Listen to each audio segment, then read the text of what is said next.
The summer of 2006 was chaotic for Italian football. Despite hoisting aloft the World Cup, they were also embroiled in a domestic disgrace, with the Calciopoli match-fixing scandal having rocked the country and plummeted Serie A holders Juventus into Serie B. The old lady lined out against Rimini on the opening day of the season, bottom of the league, on -9 points. Let's take a look at what's become of that team. Gianluigi Buffon. When Gianluigi Buffon became the most expensive goalkeeper in history when he moved to Juventus in 2001, I bet he didn't think he'd be playing in Serie B within 5 years. Thankfully, it was due to his own loyalty and not down to any career collapse. That saw him lining out against Rimini, to an attendance of 9,000 on the opening day of the 06-07 season. The World Cup winner could have had his pick of clubs had he chosen to walk away, but has stayed on to win 7 more league titles, 3 Coppa Italias, and reached 2 Champions League finals. Alessandro Bianconeri. Let's be honest, when a club gets relegated and hit with a -9 point fine, not many are going to stick around to pick up the pieces. Gianluca Zambrata had packed his bags and World Cup medal for the Catalan son quicker than you could say Calciopoli, leaving Juventus with limited options at the back. Alessandro Bianconeri had signed for Juventus in 1997,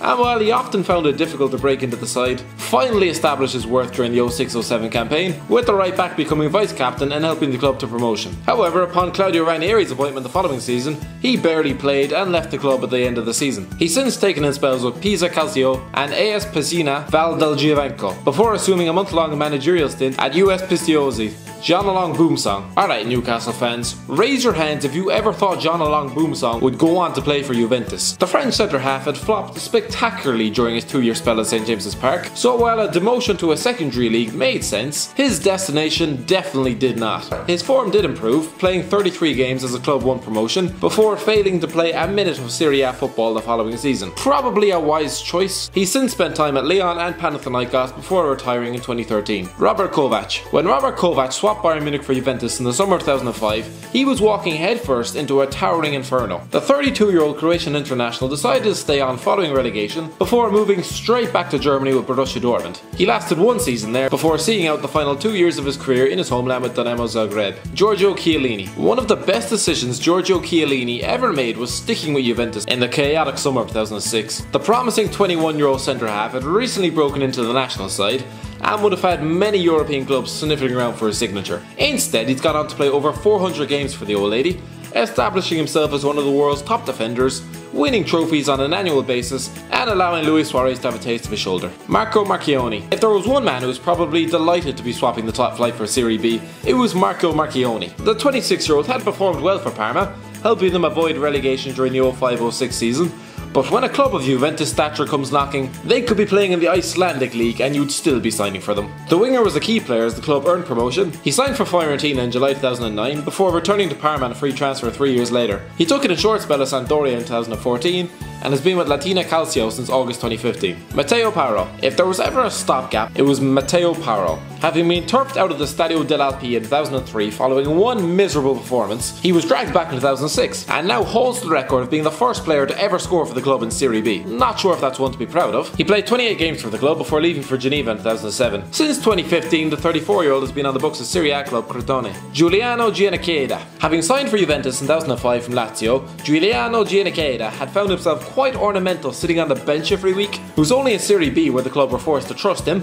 There was nobody else. Giannicheda served the club well, as he was coached by one of his idols in Didier Deschamps. He left in the immediate aftermath for Livorno, refusing to go back to the role of bench warmer. Well, that's exactly what he was at his next club, featuring in 8 games as the club were relegated. He retired in June 2008 at 34 years of age. He was appointed manager of Racing Roma in July 2016, but abandoned ship in April. Pavel Nedved. See, this is what happens when you fix games. You end up with the likes of Pavel Nedved playing against Frosinone and Spezia every week. The Czech Republic superstar was one of the few who stayed with the club, but at 33 years of age, the man could easily have walked to a far more attractive location.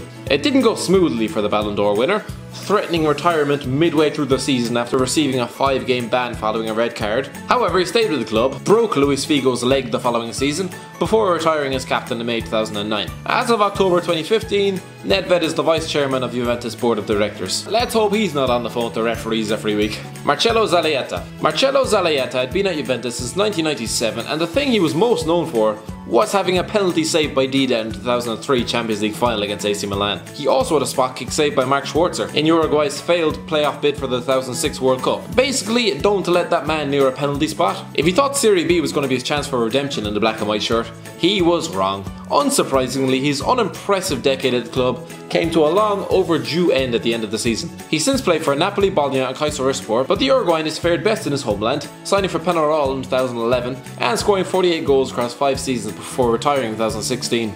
Alessandro Del Piero. Alessandro Del Piero had just won the World Cup at 31 years of age. He did not need this in his life. Dropping down to Serie B would just have been a pain. But the man had been at Juventus since 1993.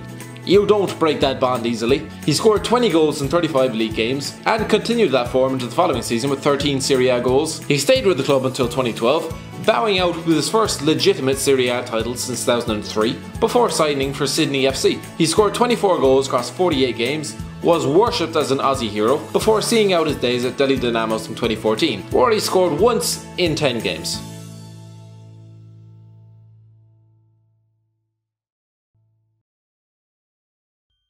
Thanks for watching, don't forget to like, share and subscribe, and make sure you check out Footy Feed for all the latest transfer rumours and news.